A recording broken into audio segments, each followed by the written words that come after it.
टेलिव्हिजनवर पहिल्यांदाच नवनाथांचा महिमा घेऊन येत आहेत महाराष्ट्राचे लाडके कलाकार डॉक्टर अमोल कोल्हे. अलख निरंजन. बोला अलख निरंजन, रविवार 12 एप्रिल दुपारी 12 आणि संध्याकाळी 6 वाजता झी टॉकीजवर.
देवाने पण काय रचना केली आहे ना, स्त्री पुरुष मिलनाशिवाय मूलच होऊ शकत नाही. पण नवनाथांचा जन्म स्त्रीपासून झालाच नाही. काय अलख निरंजन. पुराणकथा किती मार्गदर्शक ठरतात ना. अलख निरंजन. मनातले गुंते सोडवायला किती मदत करतात. मला ते बाळ नकोय, नकोय ते बाळ. मला माझं बाळ हवंय, माझ्या हाडामासाचं. हे बघ Aditi, please try to understand. अगं नाही म्हणण्याची वेळ निघून गेलीये.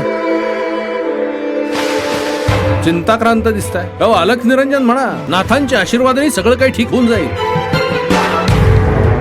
आपला मेंदू डोसक्यात हाय तवर हाय. एकदा का गुडघ्यात गेला ना पुढच्याच काही खरं नाही. अहो, या दगडाच्या देवापेक्षा बेरोजगारासाठी रोजगार आणि उपाशी पोटासाठी अन्न हा खरा देव आहे. विकास नाही झाला तरी चालल, मंदिर हटणार नाही. अलख निरंजन. तू नवनाथांचा भक्त आहेस? हो. मला ना नवनाथांबद्दल ऐकायचंय, लिहायचंय. अलख निरंजन. वारकरी संप्रदायाचं मूळ नाथ संप्रदायातच आहे. अरे कसली मतीन, कसलं काय दगड आहे तो दगड. शेंदूर फासलेला दगड. हे देवबीव ना दहशत आहे सगळं. या काय करायचं ते करून आलो. काय केलंस? तिकडच्या वायरा तिकडे करून आलो, गुतडा करून आलो. आता ते इंजिनियर खच्च्या. अलख निरंजन. मिरॅकल. जिथे गुरुदत्तांना मानणारी माणसं आहेत तिथे काहीही घडू शकतं. अलख निरंजन. पूर्वीच्या काळी एका संशयापायी जिथं देवादिक्कांची सुद्धा सुटका झाली नाही, तिथं आपल्यासारख्यांचे संसार मोडायला कितीसा वेळ लागतो. अलख निरंजन. जय जय अलख निरंजन. न रोग न चिंता न भय. ओम गुरुदेव दत्त. नवनाथ महाराज की जय. अलख निरंजन.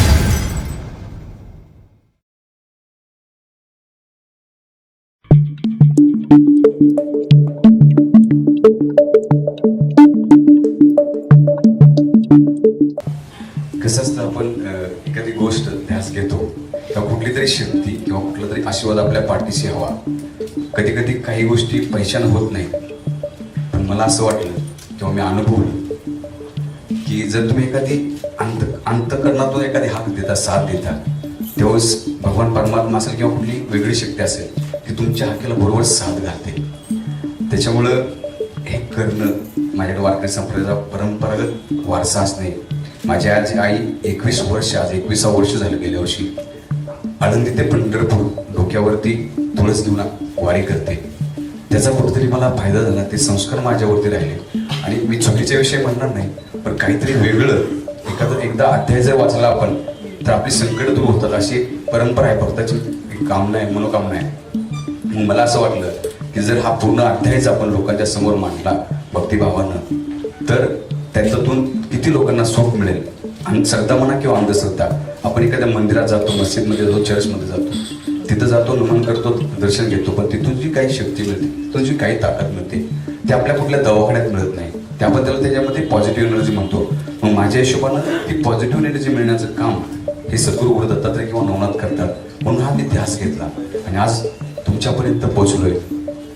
आता स्क्रिप्ट ज्यावेळेस लिहिली होती तेव्हा विश्वासचं कॅरेक्टर अमोलदादाच करतील असं डोक्यात होतं. आणि ते विश्वास एक शेड्यूल संपलं होतं. आमचं शेड्यूल संपलं होतं म्हणण्यापेक्षा ते शेड्यूल पूर्ण झालं होतं विश्वासच्या कॅरेक्टरचं. आणि मला कधी काय वाटलं की मी कुठल्या देवस्थानाला जातो, मी कुठल्या अडचणीत असेल किंवा संकटात असेल तेव्हा माझा प्रश्न सुटतो तिथं, काहीतरी माझ्या डोक्यात येतं तिथं जाता. आणि मग मी ठरवलं की मी माझा अलगनंतर एक शेड्यूल संपल्यानंतर पुढं काही हिशोबच होईना. मग मी गाणगापूरला गेलो. गाणगापूरला गेलेला असताना अगोदर अमोलदादा इंजिनियर म्हणून हिरो होते, पिक्चरचा विषय तिथं क्लोज होता. गाणगापूरला गेले असताना तिथं 12 वाजायला साधारणतः मी रात्री पोचायचं होतं मला कसल्याही परिस्थिती, आणि तिथं पोहोचणं शक्य नव्हतं. म्हणून मी ड्रायव्हिंग केलं. माझ्या ड्रायव्हर साईडला आम्ही दोघांनी मिळून मुंबई ते गाणगापूर कव्हर केलं अंतर. बरोबर 9:15 मी गाणगापूरमध्ये पोहोचलो. माझं जे साध्य होतं ते साध्य झालं. परत रिटर्न कलाकारचं नाव नाही घेणार, तो रिटर्न फायनल झालेला, त्याची खूप मोठी मालिका झाली किंवा मच्छिंद्रनाथ हे केवळ फायनल झालं. 12:15 साडेबारा पावणे वाजले असेल. आम्ही कमान क्रॉस करायचे दिगंबराची गाणगापूरची. त्याच्या अगोदर मला झोप लागली. ड्रायव्हर गाडी चालवतो, त्याला म्हणलं तू चालव, मी 2 तास झोपतो, नंतर मी चालवेन. गाडी चालवत झोप लागली मला गाणगापूरच्या एरियामध्ये. आणि अमोलदादा आता जे बघता तुम्ही ते स्वप्नातले अलख निरंजन असं म्हणून मला ते स्वप्न जागा झालं. मी पटकन म्हणलं आता इथं मुक्काम करायचं गाणगापूरला, काही असू दे, मी कधी स्क्रिप्टमध्ये चेंज करतो आणि मला अमोलदादाच पाहिजे. अमोलदादा रिक्वेस्ट केली. अमोलदादा म्हणले की कसं काय शक्य आहे. म्हणलं तुम्ही एकदा वीक वगैरे घालून ते सांगतील तुम्हाला. म्हणलं बघा कसं वाटतं ते, आपण बघूयात, ते ट्राय तर करूयात. अमोलदादा कसं शक्य आहे म्हणून ट्राय तर करूयात. कारण मला जी प्रतिमा दिसली ती अमोलदादा सांगण्याचा प्रयत्न केला, त्यांनी ती मान्य केली. आणि आपले मच्छिंद्रनाथ साक्षात आता काही लोक डीपी ठेवतात, काही लोक ही सगळी नाथांची कृपा. जरी ताई म्हणतात मी करता, खरं सांगतो मित्रांनो, मी कुणी करता नाही. करता धरता तो करता तर भगवंत आहे, मी मात्र निमित्त आहे. हे जे घडलंय, काय घडलं आज अमोलदाचा एक छोटासा किस्सा सांगतो. अमोलदा जेवढं बिझी शेड्यूल झालं होतं ते कराडला नाटकाचा प्रयोग करायचे. नाटक तुम्ही बघा संभाजीराजे, खूप थकतो माणूस. आणि मला त्यांना 7 दिवस द्यायचे होते. मच्छिंद्रनाथ माझ्या डोक्यात तेच होते. मी दुसऱ्या कुणाशी किती तर शेड्यूल बदलत होतं. ह्या माऊलीला बी कळलं की हा आपल्याशिवाय करणारच नाही. मग त्यांनी काय केलं, कराडला शूटिंग चालू होतं. कराडला ते रातभर ते संभाजीराजे करायचे. आणि माझ्याकडं फलटणला, जिथून मी 50-60 किलोमीटर आत फलटणला ते गाडीवरती येते. त्याबद्दल अमोलदादासाठी सहकार्य केलं म्हणून, सगळ्यांनी सहकार्य केलं म्हणून हा कन्सेप्ट तुम्हाला इथं दिसतो. करता माझा भगवंत आहे. आणि तुमच्या रूपात मला माझे नाथ भेटले. अमोलदादाचा नाथ भेटला, मित्र भेटला, भाऊ भेटला, सखा भेटला. कुठली अडचण असेल अमोलदादा फोन केला की सॉल्व्ह होतो. आणि हे जे घडलं म्हणून हा घनश्याम दिसतो. मी सर्वांचे खूप खूप आभार. आणि हे उपकार मी कधीच माझे विसरणार डॉक्टर अमोल कोल्हे यांची तिहेरी भूमिका या चित्रपटात आपल्याला पाहायला मिळणार आहे. डॉक्टर अमोल कोल्हे, नमस्कार. खरं तर हा चित्रपटाचा टीझर लॉन्च असं मला वाटत नाही. मला वाटतं की एखाद्या माणसानं ध्येयानं झपाटून जाऊन पाहिलेल्या स्वप्नपूर्तीचा पहिला अध्याय उलगडला जातोय, तशी ही गोष्ट आहे. कारण मी पहिल्यांदा जेव्हा भेटलो तेव्हा खरोखर मी संभ्रमात होतो. एक तर खूप प्रामाणिकपणे सांगायचं तर मायथॉलॉजिकल सिनेमा करायचा किंवा नाही करायचा असे अनेक संभ्रम डोक्यात होते. मी जेव्हा पहिल्यांदा घनश्याम भाऊंना भेटलो त्यानंतर एक माणसातलं सच्चेपण तुम्हाला भेटतं. हे सच्चेपण कुठेतरी काळजाला भिडलं आणि त्याही पलीकडे जाऊन एक व्यक्ती जी आपल्या करिअरची सुरुवात स्पॉट बॉय म्हणून करते आणि त्यानंतर ती व्यक्ती कथा, पटकथा, निर्माता, दिग्दर्शक इतक्या भूमिकांमध्ये तुमच्या समोर येते, त्या खरोखर मला वाटलं हा चित्रपट करणं म्हणजे केवळ चित्रपट नाही तर एका संघर्षाला आपण दिलेला मानाचा मुजरा आहे. आणि म्हणून हा चित्रपट करायचा असं ठरलं. मी त्यांच्याबद्दलचा फक्त एक इन्सिडेंट सांगतो. मला वाटतं मी सकाळी जिमला निघालो होतो, दुपारचं जवळपास 11-11:30ची वेळ असेल. जिमला निघालो होतो, ऊन रणरणत होतो आणि अनवाणी पायाने कोणीतरी चाललंय असं मला राष्ट्रीय वीर मजदूर संघाच्या समोरच्या रस्त्यावर दिसलं. ते दिसल्यानंतर मी वर बघितल्यानंतर अरे घनश्याम येडे म्हणून मी बाईक वळवली, पुन्हा त्यांच्याकडे गेलो. म्हटलं हे काय एवढं उन्हात आणात? अहो नाही, ते आता यांच्यात गाणी करून घेतली, त्या गाण्याचं रेकॉर्डिंग आहे, तिकडं चाललोय. म्हटलं पायात काही नाही, सिनेमा पूर्ण झाल्याशिवाय पायात काही घालणार नाही असं ठरवलंय. त्यामुळे त्यांच्या पावलांना आता चप्पल मिळेल 28 तारखेला, याचा खरोखर एक मनापासून आनंद आहे. आणि या एका सच्च्या प्रयत्नाला दाद म्हणून प्रेक्षकांनी आवर्जून बोला अलख निरंजन म्हटल्यानंतर ज्या सगळ्या कमेंट्सवर आदेश येतो तसा तो आदेश त्यांच्यासाठी अनुकूल असेल अशी आशा व्यक्त करतो. पुन्हा एकदा त्यांच्या संघर्षाला सलाम करतो आणि खूप साऱ्या शुभेच्छा देतो. धन्यवाद. नमस्कार उपस्थित रसिको. आज महाराष्ट्रात शेतकरी आत्महत्या करत आहेत, पण आमचा शेतकरी दूध आणि शेती करून एक प्रोजेक्ट पुन्हा करतो. त्याच्या प्रयत्नांना जी साथ लाभली ती देवाचीच आहे. अनंत अडचणींवर मात करून त्याने हा चित्रपट पुरा केला. त्याबद्दल खरंच तू कौतुकाचा विषय आहेस आणि तुझ्या सगळ्या पुढील कामांसाठी मी तुला मनपूर्वक शुभेच्छा देऊन मी माझे 2 शब्द संपवतो. हरिभक्तपरायण घनश्याम येडेंच्या चित्रपट निर्मिती संस्थेचं नावच आहे मातृपितृ फिल्म्स. माता आणि पित्यांचे आशीर्वाद ज्याला मिळतात त्याला आयुष्यात आणखी काहीच कशाचीच आवश्यकता नसते. त्यातून घनश्याम येडे हे इतके भाग्यवान की 21 वेळा वारी केलेली माता, एवढी पुण्यशील माता, तिचं मातृत्व त्यांना लाभलेलं आहे. आणि त्याचमुळे त्यांच्या मागे एक अशी दैवी शक्ती उभी राहिली असेल की शून्यातून म्हणजे अगदी तळागाळातून सुरुवात करून एक चित्रपट निर्मिती त्यांनी केलेली आहे. बरं, हा चित्रपट सुद्धा साधा सुद्धा नाहीये, कारण मगाशी कोल्हे सरांनी सांगितलं त्याप्रमाणे मायथॉलॉजिकल फिल्म करणं हे साधं काम नसतं. मायथॉलॉजिकल फिल्मची निर्मिती करणं, त्यातूनही नवनाथांचं महिमा सांगणारी फिल्म निर्माण करणं, कारण नाथ संप्रदाय हा अतिशय महत्वाचा आणि महाराष्ट्रातच नव्हे तर संपूर्ण हिंदुस्थानात एक भक्तिभावाने पूजला जाणारा संप्रदाय आहे. आणि त्याची माहिती, त्याची महती ही घनश्यामजींनी सर्वसामान्य प्रेक्षकांना करून दिलेली आहे, लोकांना करून दिली आहे. हे त्यांचं कर्तृत्व असामान्य आहे. आज मी त्यांना हा चित्रपट महाराष्ट्रात, भारतात अत्यंत यशस्वी होईलच, पण अशा अनेक निर्मिती त्यांच्या हातून घडतील अशा आपल्या सर्वांतर्फे शुभेच्छा देतो. खरं बघायला गेलं तर खरंच आहे की मी असं लॉन्चिंग कुठेच पाहिलं नाही. खूप छान वाटतंय. बेसिकली आम्ही इथे जितके लोक इथे आलो आहोत ते फक्त आणि फक्त घनश्याममुळे आलेलो आहोत. या फिल्ममध्ये जितकी लोक आहेत, ज्यांनी ज्यांनी कामं केली त्यांनी बाकी काहीच बघितलं नाहीये. फक्त आणि फक्त म्हणतात ना की एखाद्याला काहीतरी हवं असतं आणि ते हवं असण्यासाठी आपण खूप मेहनत करतो, मेहनत करून ते सक्सेस करतो. तसं घनश्यामने केलेलं आहे. मी घनश्यामला काम करताना पाहिलं आहे. स्पॉट दादा म्हणून तो काम करायचा आणि प्रत्येक वेळी मला म्हणायचा की ताई मला ना तुम्हाला पिक्चर मध्ये घ्यायचंय, ताई मला तुम्हाला पिक्चर मध्ये घ्यायचंय. आणि मी त्याला म्हणायचे की घनश्याम जेव्हा तू फिल्म करशील ना तेव्हा मी नक्की तुझ्या फिल्म मध्ये काम करणार. मी स्वतःचं भाग्य समजते की मी तुझ्या फिल्म मध्ये काम करते, कारण इतके मोठमोठे प्रोड्युसर्स येतात, ते करून जातात, फिल्म्स करतात, त्यांच्याकडे अपाट पैसा असतो, त्यांना काही त्रास नसतो, त्यांना स्पॉन्सर देणारे खूप लोक येतात. पण अशी एक व्यक्ती जी आमच्यासाठी चहा घेऊन येते, आमच्यासाठी पाणी घेऊन येते, अशा व्यक्तीने फिल्म बनवणं ही खूप मोठी गोष्ट आहे. आणि त्या मोठ्या गोष्टीला माझा सलाम, मनापासून सलाम. यानंतर घनश्याम तुला थांबायचं नाहीये, खूप फिल्म्स करायची आहे, ओके? पक्का? येस. खूप मोठ्या त्या काळ्या होत्या त्याच्यासाठी.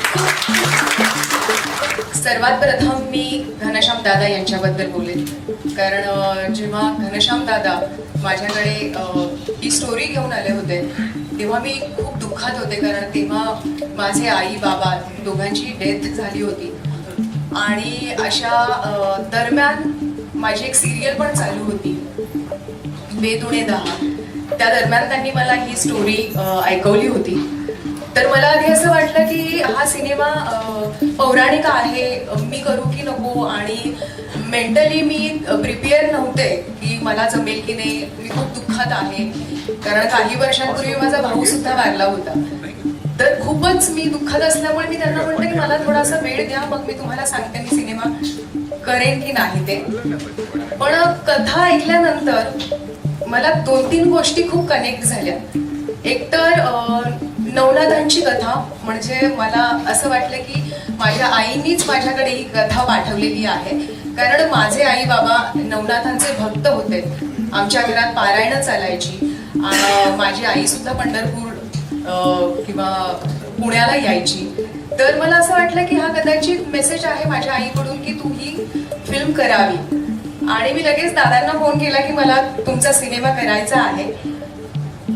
आणि ही कथा जरी पौराणिक असली तरी घनश्याम दादांनी इतका विचार केलेला आहे की आजच्या पिढीला, आजच्या प्रेक्षकांना ही कथा आवडेल, हा सिनेमा आवडेल, याची जाणीव ठेवून मांडणी केलेली आहे.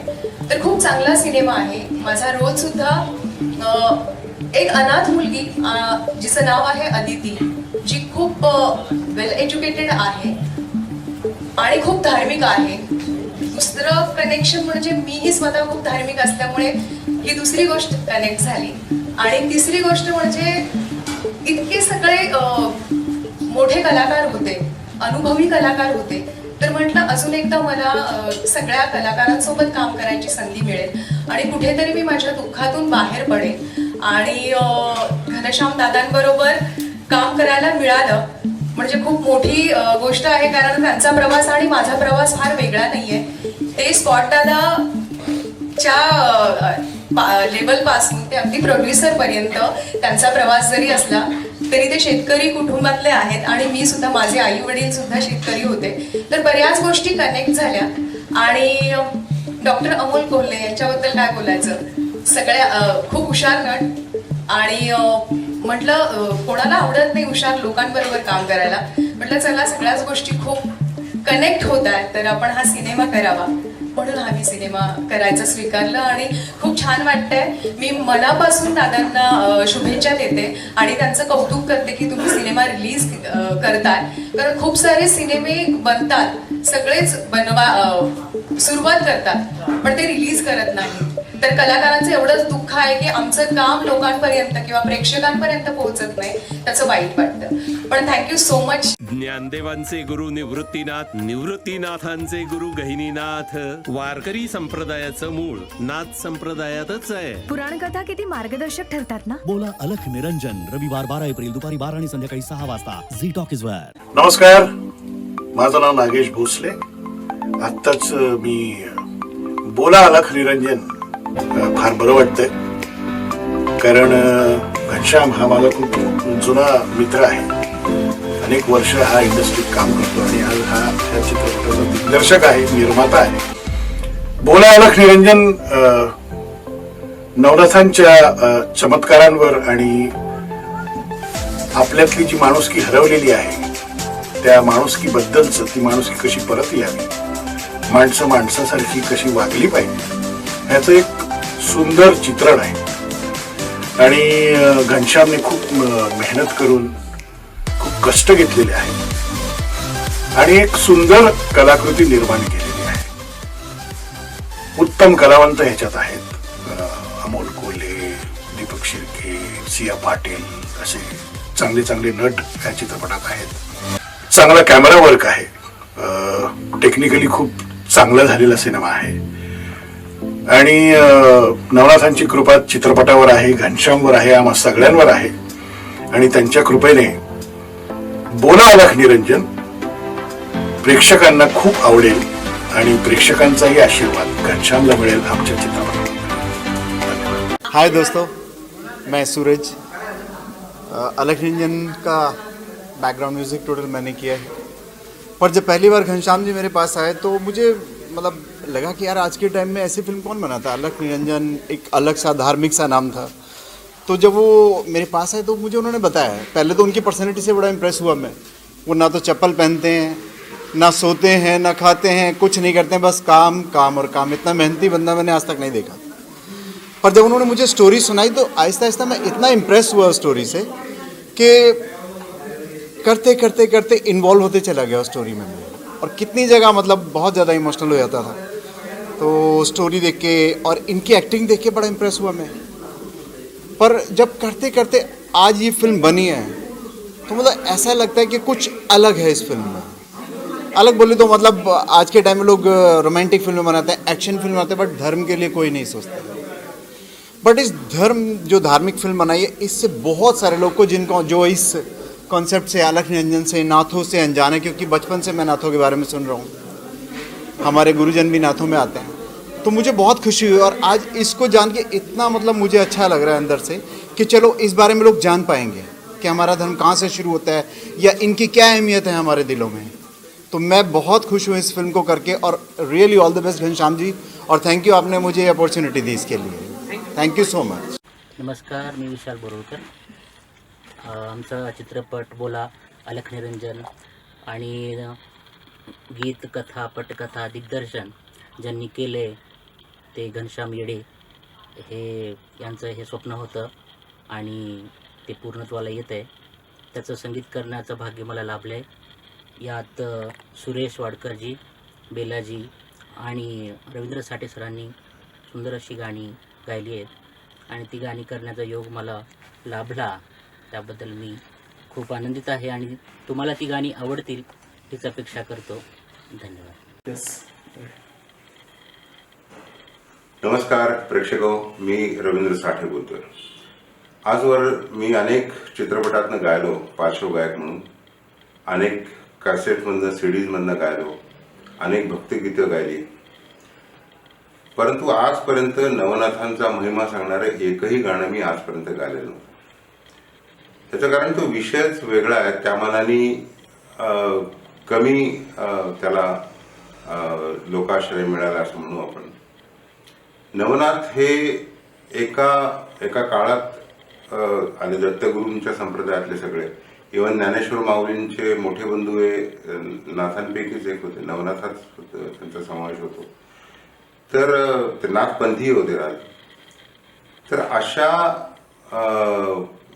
अशा विषयावरती चित्रपट तर निघालेला नाहीच आहे, पण कॅसेटमधनं किंवा सीडीमधनं मी नवनाथांचं गुणगान कधी गायलेलं नाही.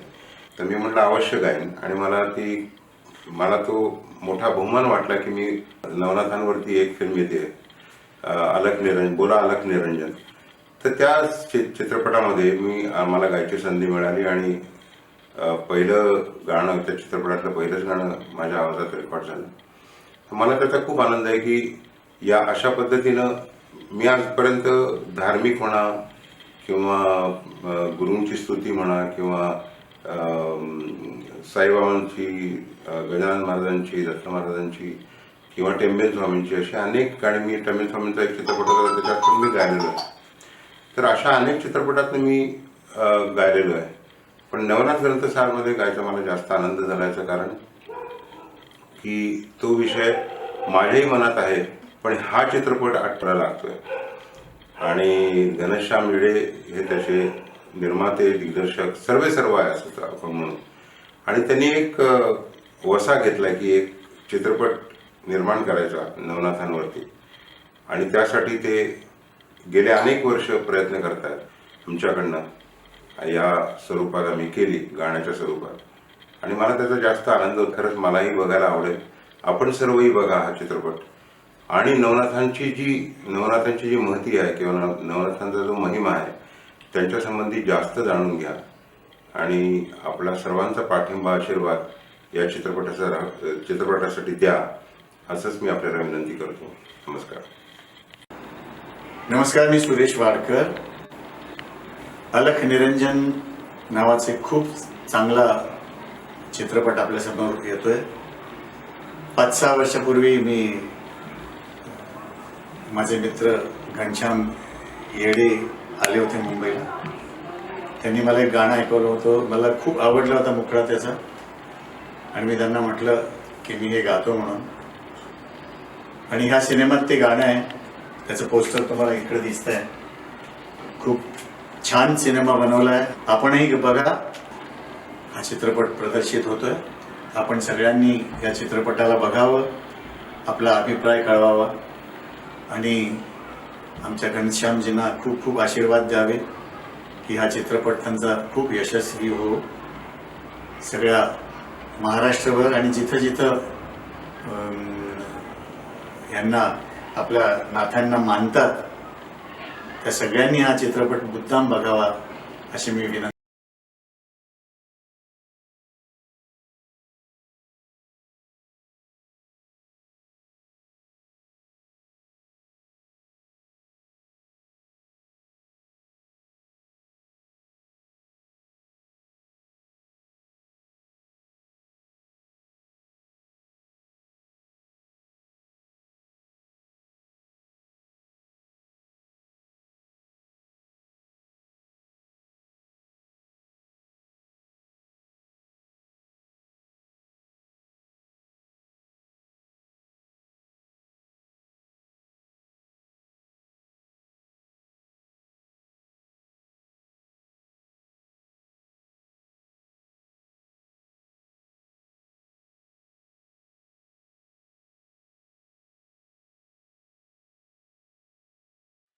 नमस्कार, मी बेला शेंडे. आत्ताच अलख निरंजन या फिल्मसाठी गाणं रेकॉर्ड केलं. सुरेश वाडकरजी आणि माझं डुएट आहे, आणि विशालनी संगीतबद्ध केलं आहे. आणि फिल्मचं नाव सुद्धा अलख निरंजन असंच आहे, आणि गाण्याचं नाव सुद्धा तसंच आहे. तर आय थिंक हे टायटल सॉन्ग आहे फिल्मचं, आणि घनश्यामजींनी गाणं लिहिलं आहे, आणि ते ही फिल्म डिरेक्ट पण करतायत. सो संपूर्ण टीमला माझ्याकडनं मी खूप शुभेच्छा देते, आणि लोकांपर्यंत फिल्म ही गाणी पोचावीत अशी अपेक्षा आहे. त्यामुळे या सगळ्या टीमला शूटसाठी, त्यांच्या सगळ्या तयारीसाठी मनपूर्वक शुभेच्छा. Thank you so much. टेलिव्हिजनवर पहिल्यांदाच नवनाथांचा महिमा घेऊन येत आहेत महाराष्ट्राचे लाडके कलाकार डॉक्टर अमोल कोल्हे. बोला अलख निरंजन, रविवार 12 एप्रिल दुपारी 12 आणि संध्याकाळी 6 वाजता झी टॉकीजवर. नमस्कार, मी डॉक्टर नेहा राजपाल. आजवर तुम्ही अनेक चित्रपट पाहिलेत, साईनाथांवर, गणपती बाप्पांवर, शिवजींवर अनेक सिरियल्स पण पाहिलेल्या आहेत. पण नवनाथांवर, म्हणजे जे दत्त महाराजांचे शिष्य आहेत, त्यांच्यावर कोणीच चित्रपट कधी केला नाही, सिरियल केलं नाही. हा पहिला एकमेव चित्रपट आहे जो तुम्हाला पाहायला मिळणार आहे. नवनाथांच्या गाथा कळणार आहेत तुम्हाला. मला खास आवाहन करावं असं वाटतं की हा चित्रपट नक्की पाहावा, कारण त्याचे जे सर्वा आहेत ते आहेत घनश्याम येडे, ज्यांनी जे एकदम सिंपल स्पॉट बॉय असते निर्माता म्हणून प्रवास त्यांचा हा एवढा मोठा झालेला आहे. 6 वर्षाचा प्रवास. एक छोटंसं शेतकऱ्याच्या घरातून आलेल्या एका आर्टिस्टकडून ही एक भेट असणार आहे सगळ्यांसाठी. आणि मला असं वाटतं हा संघर्ष इतका त्याचा मोठा आहे की सगळ्यांनी त्याला सपोर्ट करावं, पाठिंबा द्यावा आणि आशीर्वाद द्यावा. त्यामुळे मला असं वाटतं की हा चित्रपट सगळ्यांना असा जवळचा वाटेल, एक स्पिरिच्युअल आणि एक मनाला शांत करून देणारा हा चित्रपट असणार आहे. त्याच्यात मी एक गाणं गायलं आहे, विशाल बोरुलकर ह्याचं संगीत आहे. तोही एक वेगळा आर्टिस्ट आहे, कारण त्याला खरं फिजिकल डिसेबिलिटी आहे, म्हणजे त्याला नीट चालता येत नाही. तोही त्या चित्रपटात सहभागी झाला एक म्युझिक डिरेक्टर म्हणून. त्यामुळे एक खूप हृदयाजवळचा हा प्रोजेक्ट असणार आहे सगळ्यांसाठी. मला असं वाटतं आपण सगळ्यांनी मिळून जर ह्या चित्रपटाला पाठिंबा दिला तर डेफिनेटली एक सिम्पल हार्डवर्किंग माणूस कसा पुढे जाईल हे तुम्हाला दिसून येईल. आणि आय एम शुअर तुम्हाला हा चित्रपट आवडेल, कारण गाथा खूप महान आहे, ती तुम्ही पाहायला हवी. टेलिव्हिजनवर पहिल्यांदाच नवनाथांचा महिमा घेऊन येत आहेत महाराष्ट्राचे लाडके कलाकार डॉक्टर अमोल कोल्हे. अलख निरंजन. बोला अलख निरंजन, रविवार 12 एप्रिल दुपारी 12 आणि संध्याकाळी 6 वाजता झी टॉकीजवर.